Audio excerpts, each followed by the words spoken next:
இன்றைய super Housefull நிகழ்ச்சிக்கு உங்களை வரவேற்பது கோபாலகிருஷ்ணன். இன்றைய தினம் கண்ணதாசன் நினைவு நாள். கண்ணதாசன் ஒரு சாதாரண மனிதர் அல்ல, ஒரு மிகப்பெரிய ஜாம்பவான், ஒரு வரலாற்று சரித்திர நாயகன். அவரை பற்றி எத்தனையோ பேசலாம்.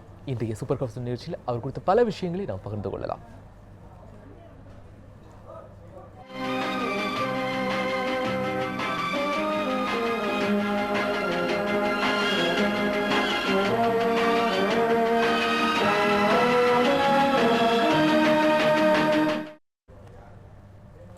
மனித இனத்தை நான் ஆட்டி வைப்பேன், அவன் மாண்டு விட்டால் அதை பாடியும் வைப்பேன். நான் நிரந்தரமானவன், அழிவதில்லை, எந்த நிலையிலும் எனக்கு மரணமில்லை என்ற அந்த கவிஞருடைய வாக்கு நிச்சயம் உண்மைதான். எந்த நிலையிலுமே அவருடைய கவிதைகளோ பாடல்களோ மரணித்ததில்லை, பலரை மரணத்திலிருந்து காப்பாற்றி தான் இருக்கிறது. இன்றைய தினத்தில் அவர் குறித்து பல விஷயங்களை பேசுவதற்காக அவருடைய மருமகள் திரு A.L. ஸ்ரீனிவாசன் அவர்களுடைய மருமகளுமான திருமதி ஜெயந்தி கண்ணப்பன் அவர்கள் நம்மோடு பல விஷயங்களை பகிர்ந்து கொள்ள வந்திருக்கிறார்கள். அவர்களுக்கு கண்ணதாசன் குறித்த பல விஷயங்களை நாம் இப்போது பகிர்ந்து கொள்ளலாம். மேம் வணக்கம். வணக்கம். கண்ணதாசன் அப்படிங்கும்போது ஒரு சரித்திர நாயகன், வாழ்க்கையில் எல்லா கட்டங்களையுமே பார்த்து வந்தவர். எல்லா ஒரு பாடலாக இருக்கட்டும், கவிதையாக இருக்கட்டும், நடிப்பாக இருக்கட்டும், அரசியலாக இருக்கட்டும், ஆசிரியராக இருக்கட்டும், அவர் தொடாத விஷயங்கள் இல்லை. அதே மாதிரி அவர் தன்னுடைய வாழ்க்கையை அந்த அளவுக்கு திறந்த மனதோடு ஒரு உடைத்த மனிதர் ஒருத்தர் அவர் மாதிரி கண்டிப்பாக இருக்க மாட்டார். அவருடைய வாழ்க்கை அப்படிங்கிறது இந்த அளவுக்கு ஒரு ஒரு வெளிப்படைத்தன்மையாக இருக்குது அப்படின்னா அந்த சின்ன வயசில் எப்படி மேம் இருந்துச்சு? அதாவது சிறுகூடற்பட்டி, அன்றைய ராமநாதபுரம் மாவட்டம், இன்றைய சிவகங்கை மாவட்டம், அந்த கிராமத்தில் கவியரசு கண்ணதாசன் பிறந்தார். அவங்க அப்பா வந்து சாத்தப்ப செட்டியார், அம்மா வந்து விசாலாட்சி ஆச்சி. பெரிய கூட்டு குடும்பம். அந்த கூட்டு குடும்பத்தில் பிறந்தவர் 8வது மகனாக பிறந்தார். மாமா எப்படின்னா என்ன ஒரு ஆச்சரியம்னா, அது ஒரு பொட்டல் காடு. அதாவது ஒரு புல்லு முளைக்கிறதுக்கு கூட அவளை தயங்கும்.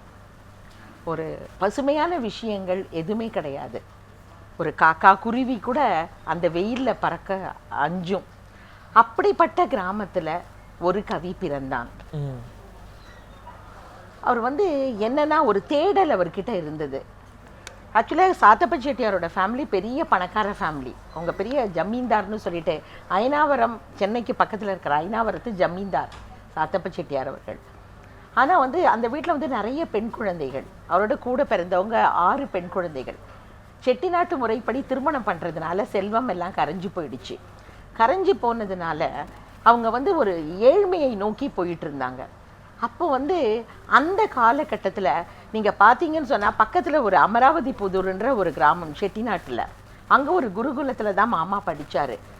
இன்ஃபேக்ட் நீங்கள் பார்க்க போனால் அந்த பள்ளிக்கூடத்துக்கு கூட அவங்களால வந்து அந்த சம்பளம் கட்ட முடியல, ஸ்கூல் ஃபீஸ் கட்ட முடியல. அப்படின்னா நீங்கள் பார்த்துக்கோங்க எவ்வளோ செல்வ செழிப்பில் இருந்த குடும்பம். ஒவ்வொரு பெண்ணுக்கும் 6 நாள் 7 நாள் திருமணம் பண்ணுற குடும்பம். எப்படி வந்து ஒரு வறுமையை நோக்கி போயிட்டு இருக்கும்போது என்னோட பார்வையில் மாமா எப்படின்னா இதை எல்லாமே அவர் வந்து பயன்படுத்திக்கிட்டாரு.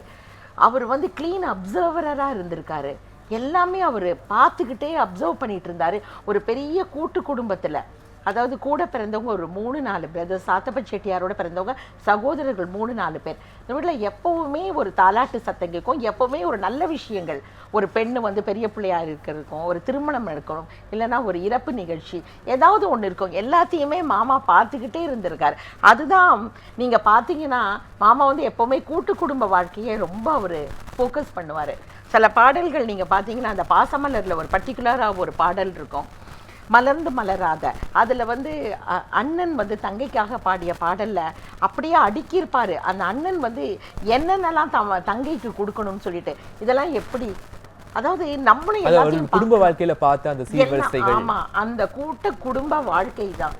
அந்த அந்த வாழ்க்கையில் இருந்ததெல்லாம் அவர் எதையுமே அவர் வந்து பயன்படுத்திக்கிட்டாரு.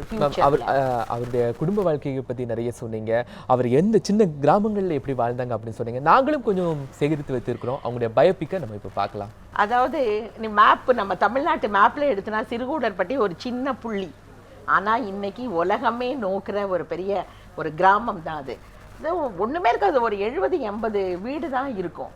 அப்போ அந்த வீட்டில் வந்து சாத்தப்ப செட்டியார் வீடு நல்ல ஒரு பெரிய வீடு. அதில் வந்து அங்கேயே ஒரு பாரத மாதா பள்ளிக்கூடம்னு ஒன்று இருக்கும். அதில் வந்து ஒரு 4ஆம் கிளாஸ் 5ஆம் கிளாஸ் வரைக்கும் சிறுகூடற்பட்டியில் அந்த கிராமத்தில் போயிட்டு இருந்து, அப்புறம் அங்கேருந்து ஒரு 10-15 மைல் தள்ளி அமராவதி புதூரில் இருந்தார். ஆனால் நாங்கள் இப்போல்லாம் போகும்போது அந்த கிராமத்தில் எல்லாரும் சொல்லுவாங்க, இன்னும் பெரியவங்க இருக்காங்க, அவங்கெல்லாம் சொல்லுவாங்க அவர் எவ்வளவு வாண்டா இருந்தாருன்னு சொல்லிட்டு. அந்த இன்னைக்கு நீங்கள் பார்த்தீங்கன்னா சிறுகூடற்பட்டியில் அந்த ஸ்கூல் ரெஜிஸ்டரில் அவர் பேர் இருக்கும். அவங்க வந்து அது ரொம்ப பெருமையாக அந்த பள்ளிக்கூடத்தில் வந்து எல்லாரும் சொல்லுவாங்க, எப்படி அவர் வம்பு பண்ணுவாருன்னு சொல்லிட்டு. இந்த பெண் குழந்தைங்களாம் நீளமாக ஜடை போட்டுட்டு வரும். இன்னைக்கு வரைக்கும் அவர் மறக்கப்படாமல் இருக்கிறார் அப்படின்னா காமராஜர் சொன்னதான் ஞாபகம் வருது.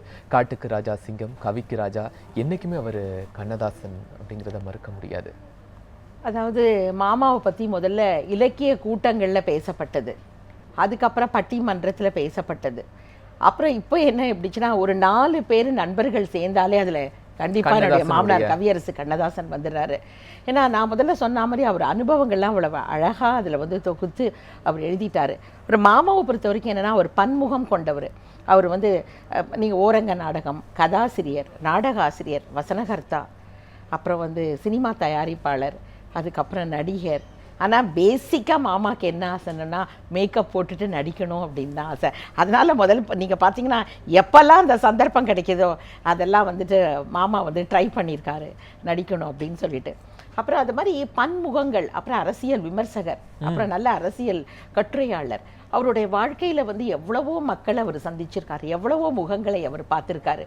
எல்லார்கிட்ட இருந்தும் அதான் நான் முதல்ல சொன்னாப்புல ஒரு எல்லாத்தையுமே கூர்ந்து நோக்குபவராக இருந்தார். சம்பவங்கள் ஆகட்டும், ஆட்கள் ஆகட்டும், அவங்களுடைய பிஹேவியர் எல்லாமே போட்டு ஒரு சரியான கலவையை வந்து நம்மளுக்கு சரியாக பண்ணி நம்மளுக்கு அப்படி கொடுத்தவர். அவர் கூர்ந்து இந்த அளவுக்கு கவனிக்கிறாரு. ஒரு எழுத்தாளர், சாதாரண ஒரு அறிவியலாளர் அப்படிங்கிறதெல்லாம் தாண்டி அவருடைய பாடல்கள் இன்னும் மக்கள் மனதில் மறக்காமல், நீங்கள் சொன்னது மாதிரி 4 பேர் கூடுற இடத்துல இன்னைக்கு கண்ணதாசனுடைய பாடல் பற்றி பேசப்படுது, கண்ணதாசன் பற்றி பேசப்படுது அப்படின்னா சம்திங் ஸ்பெஷல் என்ன அவர்கிட்ட? ஏன்னாமா அவர் வந்து இந்த அதான் சொல்கிறேனே, அவருடைய வாழ்க்கை அனுபவங்கள், அதாவது எக்ஸ்ட்ரீம் ரிச்னஸையும் பார்த்தவர், இந்த எக்ஸ்ட்ரீம் பாவர்ட்டியும் பார்த்தவர். அது மாதிரி அவருக்கு வந்து எப்போவுமே நான் என்ன நினைப்பேன், ஒரு செடி நல்லா வளருதுன்னா பசுமையாக இலைகள் இருக்கணும்னு சொன்னால், நம்ம வந்து டீகேடு மோசமான கெட்டுப்போன எருக்கள், அந்த இலை சருகு இதெல்லாம் வைப்போம். அந்த போல் அவர் மாமாவுக்கு வந்து வாழ்க்கையில் அந்த மாதிரி அனுபவங்கள், அரசியல் ஆகட்டும், சினிமா ஆகட்டும், எவ்வளவு சினிமா கம்பெனி, ஏன் எங்கள் சிறுகூடற்பட்டியில் நாங்கள் ஒரு லெட்டர் வச்சுருக்கோம், அகில இந்திய வானொலி நிலையம் அவருடைய பாடல்களை நிராகரிச்சிருக்கு. அவங்க வந்து நாங்கள் வந்து உங்களுடைய பாடல் ஏற்க தகுந்தது அல்ல அப்படின்னே அனுப்பிச்சிருக்காங்க. அதை நான் பத்திரம் பண்ணி வச்சுருக்கேன். அதே அகில இந்திய வானொலி நிலையம் இன்னைக்கு மாமாவோட பாடல்களை எவ்வளவு அவங்க ஒலிபரப்பிட்டு இருக்காங்க. ஸோ இந்த மாதிரி அவருடைய அவ்வளவு அனுபவங்கள், எங்கே போனாலும் தண்ணியை மூஞ்சில் எரியிறாப்பில் அவருக்கு வந்து அவ்வளோ விஷயங்கள் அவருக்கு வந்து எல்லாருக்குமே சந்தர்ப்பங்கள்லேருந்து கற்றுக்கிட்டார்.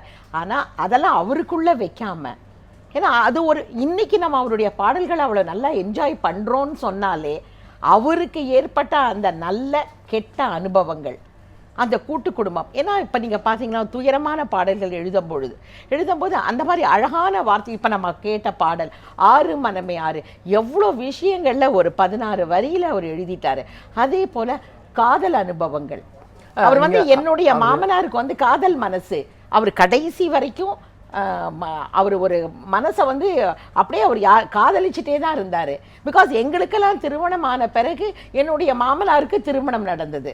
அப்படி இருக்கும்போது அவருக்கு ஒரு காதல் மனசு, காதல்லே இருக்கிறவர். அதனால அழகான காதல் வரிகள் பாட்டு. அதே போல நான் சொன்னேன், அதே மாதிரி ஒவ்வொரு குடும்ப பாங்கான பாடல். அதாவது மற்றவங்களுக்கு அவர் சொல்ற விஷயங்கள் இருக்கிறது, மற்றவங்களுக்கு சொல்லுவாங்களே ஊருக்கு தான் உபதேசம் தனக்கு இல்லை அப்படின்னு சொல்ற ஒரு காலகட்டம் இன்னைக்கு வரைக்கும் அது இருந்துட்டு தான் இருக்கு. ஆனால் அவர் தன்னுடைய வாழ்க்கையே பிரதிபலிக்கிறாரு. ஒரு கோப்பையில் தான் என் குடியிருப்பு அப்படிங்கிற ஒரு பாடல் மூலமாட்டு. அது சாதாரண விஷயம் இல்லை. அதாவது கோப்பையில் என் குடியிருப்பு அப்படின்னு சொன்னது, அதாவது என்னன்னா எப்பவுமே ஒரு கவிஞன் வந்து ஏதாவது ஒரு அடிமையாக இருப்பான். நீங்கள் உலக கவிஞர்கள் எல்லாம் பார்த்தீங்கன்னா ஏதாவது ஒரு விஷயத்துக்கு அவங்க அடிமையாக இருப்பாங்க.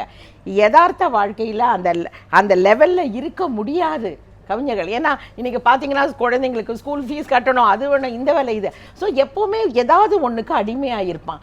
அதனால் அது மாதிரி மாமா வந்து மது பழக்கத்துக்கு அடிமையாக இருக்கலாம். ஆனால் இன்னொன்று கூட அந்த வரிகளை இன்னொரு விதமாக கூட விமர்சிக்கப்பட்டது. கோப்பையிலே என் குடியிருப்பு, கோலமகள் என் துணை இருப்புன்னு சொன்னது என்ன தெரியுமா? கோப்பை என்றால் இது இங்கு மை குப்பி, மயில் இறகுன்றது எழுதுறதுன்னு சொல்லிட்டு அப்படி கூட விமர்சனிக்கப்பட்டது. ஏன்னா நீங்க இன்னைக்கும் நீங்க பாத்தீங்கன்னு சொன்னா மாமாவோட எழுத்துக்கள் இன்ன வரைக்கும் யூனிவர்சிட்டியில ஸ்டூடெண்ட்ஸ் தீசிஸ் பண்ணிக்கிட்டு இருக்காங்க. அப்படியே அதாவது கடல் நீர்ல போய் ஒரு வாளி தண்ணியை எடுத்தா எப்படி வற்றாதது மாதிரி, அதாவது ஒரு சென்டென்ஸுக்கு நிறைய விமர்சனங்கள் எடுக்கலாம். ஸோ அதனால் வந்து மாமா அவருக்கு என்ன பொறுத்த வரைக்கும் மாமாவுக்கு வந்து ஒரு இன்னைக்கு இருந்த நாளுன்றது கிடையாது. ஏன்னா என்னைக்கும் பேசப்படுறாரு, எந்த இடத்துலையும் தமிழ் தெரிஞ்ச மக்கள் இருக்கிற வரைக்கும் கவியரசு கண்ணதாசன் அவர்கள் மறக்கப்பட மாட்டார்கள். அதாவது நம்ம ஒரு கவியரசு கண்ணதாசனுடைய பாடல்களுக்கு உலக மக்கள் ஒரு அர்த்தம் வைத்திருக்கிறார்கள், அவர் ஒரு அர்த்தம் வைத்து எழுதுகிறார். நம்முடைய பார்வையில் இருக்கு அவருடைய மருமகள் ஜெயந்தி கண்ணப்பன் அவர்கள் நிறைய விஷயங்கள் நம்மோடு பகிர்ந்து கொண்டு இருக்கிறாங்க. ஒரு சிறிய இடைவேளைக்கு பிறகு கண்ணதாசனுடைய வாழ்க்கையில் நடந்த பல அரிய சுவையான நிகழ்ச்சிகளை தொடர்ந்து பார்க்கலாம்.